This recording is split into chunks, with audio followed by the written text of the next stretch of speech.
Hi guys, good to see you again. So now that I've figured out how to upload videos to YouTube, I'm going to continue reading Junie B. Jones. So the other day I had started reading Junie B. Jones' Boss of Lunch. And chapter 1, she had gotten a brand new lunchbox, and it was her first day bringing it to school, and she was just real excited about everything. And if you remember, the lunchbox had birds on it: owlet, eaglet, chicklet, ducklet. And the thermos had nests on it.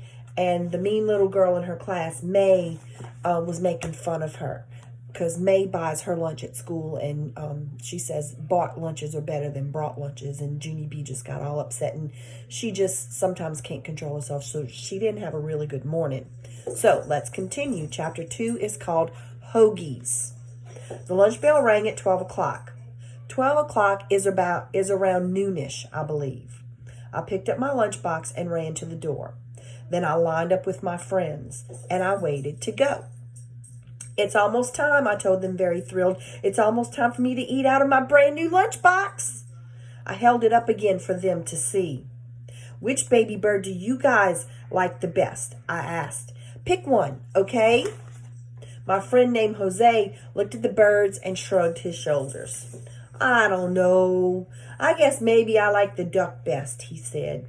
Ducks can be funny sometimes. One time, when we were having a picnic at the lake, a duck chased my sister and stole her ho-ho. My friends Lenny and Herb laughed real hard. They looked at my lunchbox too.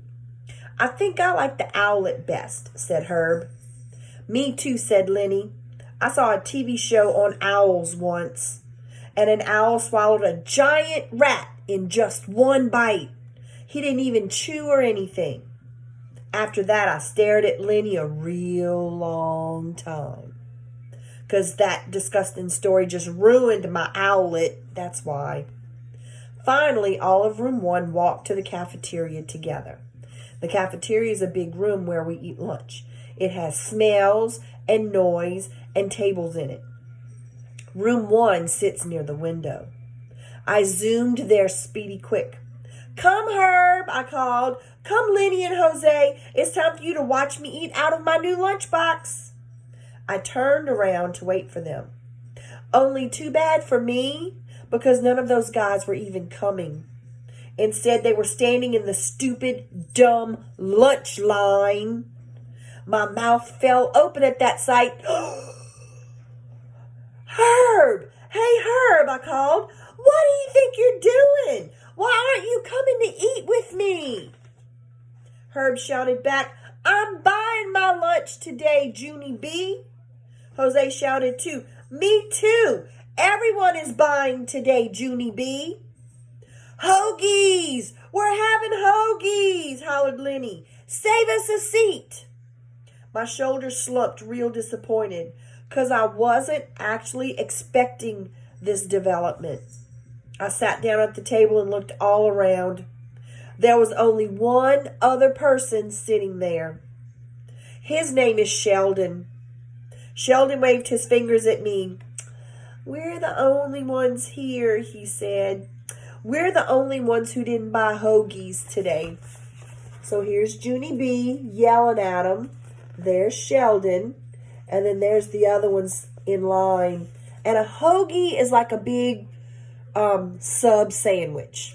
It's a hoagie is a sandwich, okay? I did a sigh. Yes, Sheldon, I know that, I said. Sheldon slid across from me. Hoagies are very popular, but I'm not allowed to eat them, he said. I'm allergic to fake meat and cheese. I looked at Sheldon closer. His nose was running very much. Please wipe your nose, I said. Sheldon didn't pay attention to me. I'm only allowed to eat food that comes from nature, he said. His nose ran even more. Also, I'm allergic to dairy, he told me. I handed him my napkin. Blow. And I mean it, I said. Sheldon did not blow. I slid to the end of the table. Pretty soon my friends started coming out of the kitchen. The other children started coming too. They sat down and took big bites of their hoagies. Said Herb. This hoagie is delicious. Sí, said Jose. Muy delicioso. Lenny nodded. Then he opened up his hoagie roll and looked inside. I think even you would like this hoagie, Junie B., he said. Look, it has ham and salami and cheese and lettuce and tomato. Just then, May butted her big head in. It's good for you too, Junie Jones, she said. All school lunches have to be delicious and nutritious. It's a law. So, I said. So, lunches brought from home can be any old thing, she said back. I did a huffy breath at her. Then I turned my back and I hid my sandwich very secret. And I peeked inside the bread. I stared and stared for a real long time. Because I didn't actually recognize the meat, that's why. Finally, I ate it anyway. It was tasty, whatever it was. And so here's Junie B. hiding her sandwich and eating her sandwich. And that's May right there. Okay? And so that's the end of chapter 2. That chapter was a little bit shorter than the first one. So, I'm going to go ahead and post this one so y'all can see this one. I might go ahead and do chapter 3 and put that up in a little while. So, let me know what you think. I hope you're enjoying this. I miss you. I love you. Hope to see y'all soon. Bye.